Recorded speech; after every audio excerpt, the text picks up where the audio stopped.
Hello, and welcome to In Case You Missed It, Black Audacity Style. We will bring you up to speed today on last week's news and hot topics that you may have missed. I'm Lawanda Morris, CEO of Black Audacity Magazine, and your host for this evening. Today, we will be discussing The Rock, Dwayne Johnson, using Fox News to throw Black people under the bus. We'll update you on the TikTok ban making its way through Congress. We'll also chat about how people treated by female doctors tend to do better.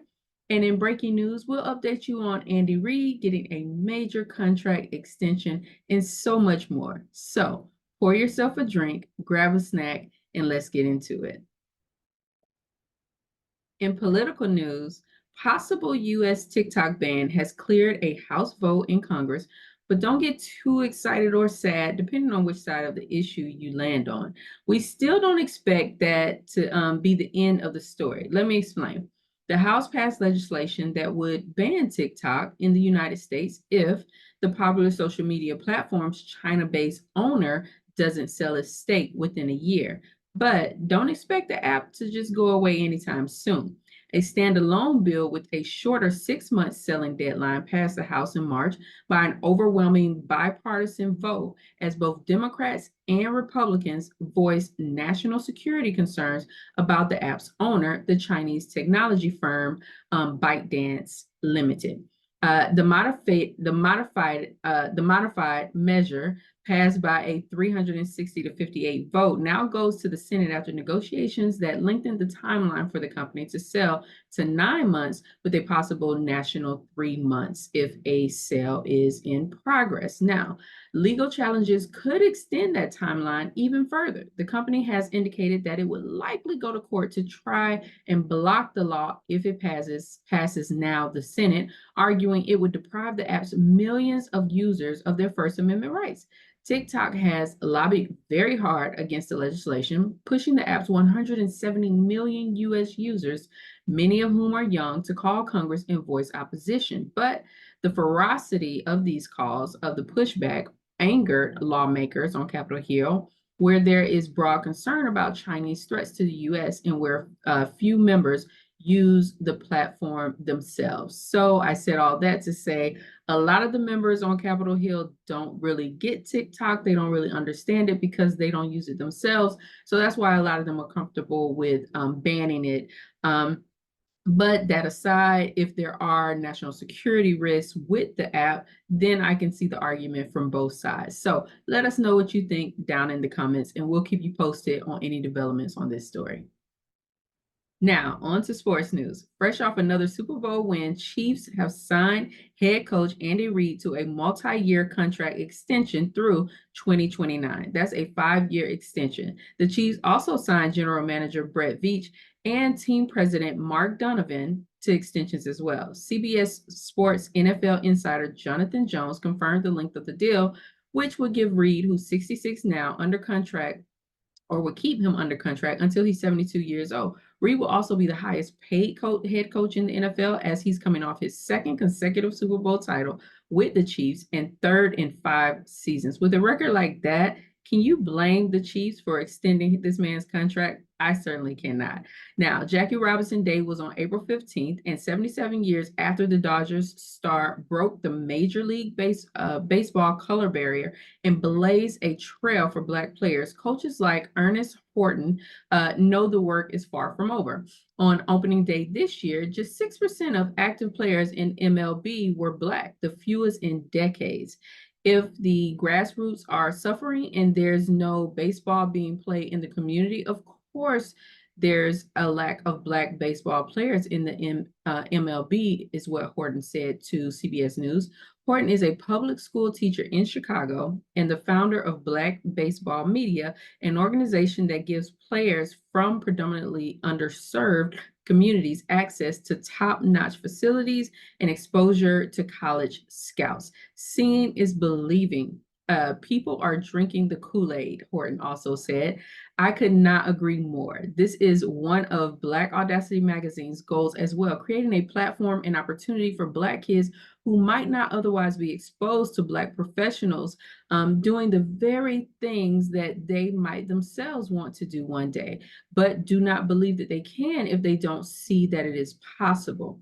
Well done, Coach Horton. And if any of you watching this know any kids that might want to explore a career in media and journalism, then please have them follow us on Instagram, Facebook, TikTok at Black Audacity Magazine. For more information, they can DM us to get more information on our internship opportunities as well. And in health news, in a recent Medical News Today article, it was reported that people treated by female physicians have lower rates of mortality and readmission than those treated by male physicians. That's according to research published in the Annals of Internal Medicine Journal. Now, in their study, researchers reported that there was a clinically significant difference in outcomes for people depending on the gender of their treating physicians. Interesting, right? What our findings indicate is that female and male physicians practice medicine differently, and these differences have a meaningful impact on the patient's recovery and health outcomes. Dr. Yusek Tsagwa, a senior author of the study and an associate professor in residence of medicine in the Division of General Internal Medicine and Health Services Research at the David Geneffen School of Medicine at the University of California, Los Angeles, said in a press statement. Further research on the underlying mechanisms linking physician gender with patient outcomes and why the benefit of receiving the treatment from female physicians is larger for female patients has the potential to improve patient outcomes across the board, he also went on to add. He and his colleagues examined data from Medicare claims made between the years 2016 and 2019. The data included more than 458,000 female patients and more than 313 male patients. Roughly 31% of both the male and female patient groups were treated by a female doctor. What was that thing that Beyonce said a little while ago? Oh yeah. Who run the world? Girls. Let's go, female doctors. Keep up the great and very important work that you do. Today, we honor you and we give you your flowers. And in celebrity news, in some very disappointing celebrity news, MSNBC has reported that The Rock Dwayne Johnson used Fox News to throw Black people under the bus. Yeah, unfortunately, you heard that right. So let's get into it. Now, according to MSNBC, the self-proclaimed people's champion has never looked weaker or more selfish than he did in his sit-down interview with Fox News earlier this month. Johnson made a bit of news in the interview on Fox News in which he announced that he would not be endorsing a presidential candidate this year, saying he had realized that his 2020 endorsement of Joe Biden had caused an incredible amount of division in our country. That's a quote from MSNBC from the story. Now, I'm sorry, but I didn't realize that many Black people relied on the Rock for political advice. Anywho, he went on in the same interview to decry cancel culture and woke culture, stating that really bugs me. And in a spirit of that, you either succumb and be what you think other people want you to be, or you go, no, that's not who I am. I'm going to be myself and I'm going to be real. If you ask me something, a real answer is important and the truthful answer is important. And that may get people upset. It may piss people off, and that's okay, he also stated. The MSNBC article went on to say that none of us should be surprised about the endorsement stuff because Johnson has long tried to play both sides of the political aisle when it comes to U.S. politics. And in January, he became a board member of TKO Group Holdings, the company that owns World Wrestling Entertainment and the Ultimate Fighting Championship, two Trump-friendly organizations, the article pointed out. Now, is this The Rock tap dancing for the MAGA crowd or not? Go check out the rest of the article on MSNBC and then let us know what you think down in the comments section.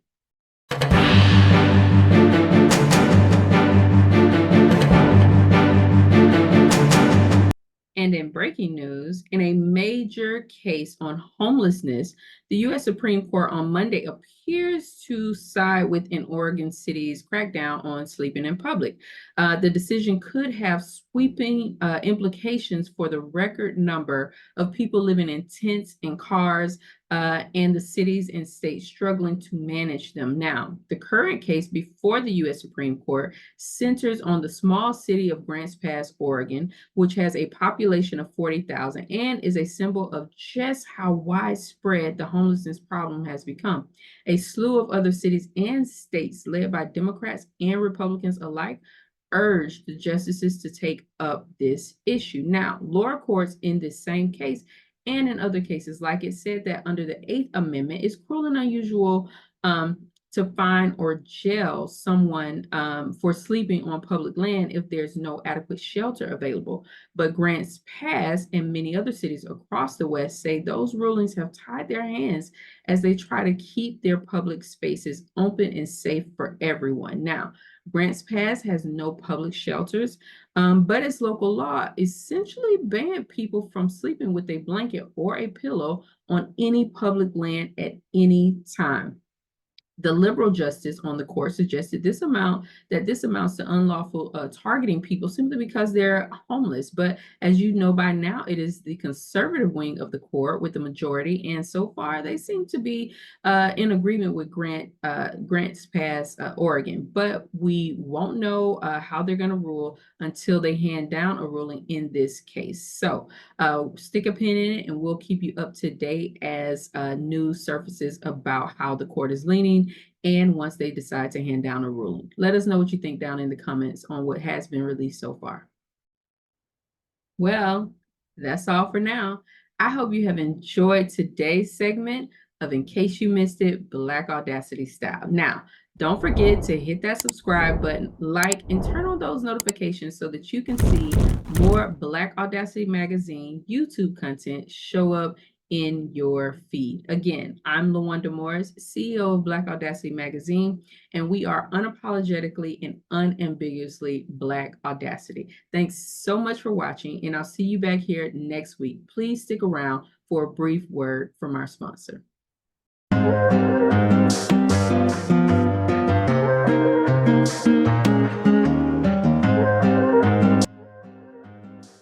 Thank you so much to our sponsor, Black Skin Beauty. Black Skin Beauty is that black don't crack kind of beauty, y'all, that we all want, and now we can all have with Black Skin Beauty's new youthful regimen. Black Skin Beauty can help you get your skin all the way together. Black Skin Beauty offers a revolutionary 3-step youthful skin regimen to help your skin look and feel younger than ever before. Check out their website at www.blackskinbeauty.